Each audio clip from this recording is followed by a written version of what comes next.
Le hasard, ça a l'air complètement imprévisible. Un peu chaotique, non?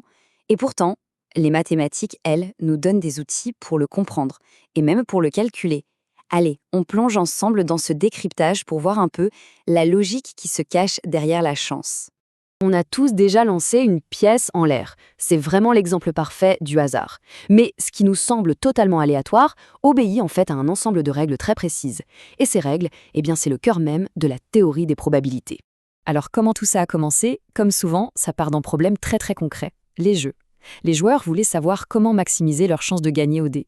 Et c'est cette quête, cette recherche d'un avantage qui a poussé les plus grands esprits de l'époque à développer une branche des maths entièrement nouvelle. Ce qui est fascinant quand on regarde cette frise, c'est de voir comment la pensée s'est accélérée. Tout part d'un échange de lettres entre Pascal et Fermat en 1654, juste pour résoudre un problème de jeu. Puis, au fil des siècles, avec des gens comme Bernoulli et surtout Laplace, on a cherché à formaliser, à quantifier ce hasard. Et finalement, en 1933, Kolmogorov est arrivé et a posé les bases modernes, les axiomes qu'on utilise encore aujourd'hui. D'un simple jeu de dés à une discipline mathématique à part entière.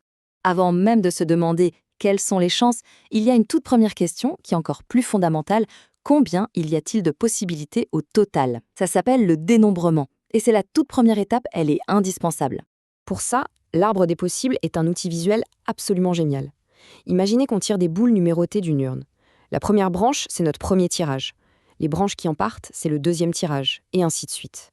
En suivant chaque chemin jusqu'au bout, on peut lister tous les résultats possibles sans risquer d'en oublier un seul.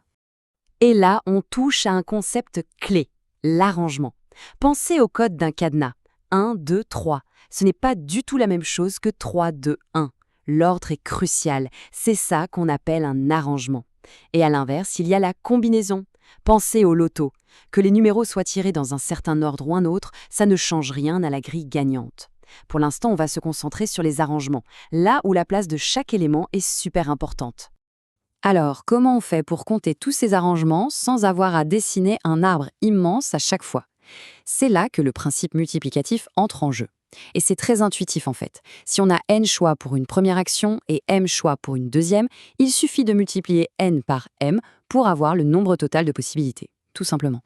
Allez, appliquons ce principe. Pour le premier chiffre, on a 10 options, de 0 à 9. Comme les chiffres doivent être distincts, pour le deuxième, il ne nous reste plus que 9 options. Et pour le troisième, 8. Pour la lettre, on a 26 options. Le nombre total de codes, c'est donc 10 fois 9 fois 8 fois 26. Imaginez un peu le temps qu'on gagne par rapport à l'idée de dessiner l'arbre. Voilà, on a fait le plus dur du dénombrement. Maintenant, on peut passer à l'étape suivante. Le dénombrement nous dit combien en tout, la probabilité va nous dire quelles sont les chances pour ce cas précis. C'est vraiment le passage du décompte total au calcul d'un cas particulier. C'est maintenant que la magie opère. On va se servir des totaux qu'on a appris à calculer pour enfin, parler de probabilité. Revenons un instant à notre lancer de pièces. Pourquoi c'est un si bon exemple? Tout simplement parce que chaque résultat, que ce soit pile ou face, a exactement la même chance de se produire. C'est ce qu'on appelle une situation d'équiprobabilité. Dans ce cas bien précis d'équiprobabilité, le calcul devient d'une simplicité enfantine. La probabilité d'un événement, c'est juste le nombre de résultats qui nous intéressent, qu'on divise par le nombre total de résultats possibles, celui qu'on a appris à compter juste avant. C'est la formule de base, la plus fondamentale. En probas, un événement, c'est simplement un ensemble de résultats. Par exemple, obtenir un nombre pair quand on lance un dé. Ce qui est intéressant, c'est qu'on peut combiner ces événements. Et bien sûr, il y a des règles pour le faire correctement. Ce vocabulaire, c'est ce qui nous permet de parler de tout ça de façon précise. Reprenons notre dé. Un événement, qu'on va appeler A, ça pourrait être obtenir un nombre impair. L'événement contraire de A, c'est logique, c'est obtenir un nombre pair. Maintenant, si on a un deuxième événement B qui est obtenir un nombre plus grand que 4, alors l'intersection A et B, c'est obtenir le chiffre 5, parce que c'est le seul qui est dans les deux cas. L'union A ou B, ça inclut tout ce qui est dans A ou dans B.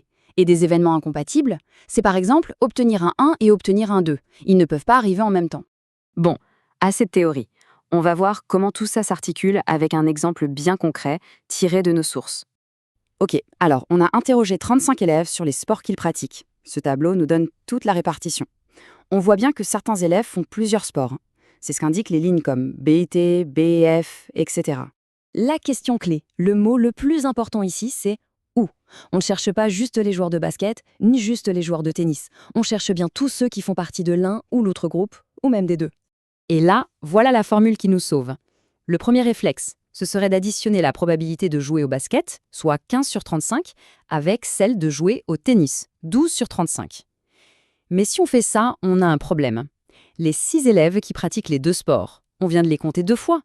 C'est pour ça qu'il faut absolument soustraire la probabilité de l'intersection, le fameux A et B. C'est ce petit détail qui fait toute la différence pour avoir le bon résultat. Jusqu'à maintenant, nos événements étaient plutôt indépendants. Mais que se passe-t-il quand le résultat d'une première action vient influencer les chances de la seconde? Ça, c'est tout le principe de la probabilité conditionnelle. Imaginez un jeu de 52 cartes. La probabilité de tirer un as, c'est 4 sur 52, ok? Mais si on tire un as et qu'on ne le remet pas dans le paquet, quelle est la probabilité de tirer un deuxième as? L'univers des possibles a changé. Il ne reste plus que 51 cartes et seulement 3 as. La probabilité est donc passée à 3 sur 51. La phrase clé à retenir, c'est « sachant que ». Dès qu'on entend ça, ça veut dire que l'information a changé et donc que nos calculs doivent s'adapter. On a vu les bases, on sait compter, on sait calculer des chances simples, combiner des événements et même voir comment ils s'influencent. Mais ça va tellement plus loin que les dés et les cartes.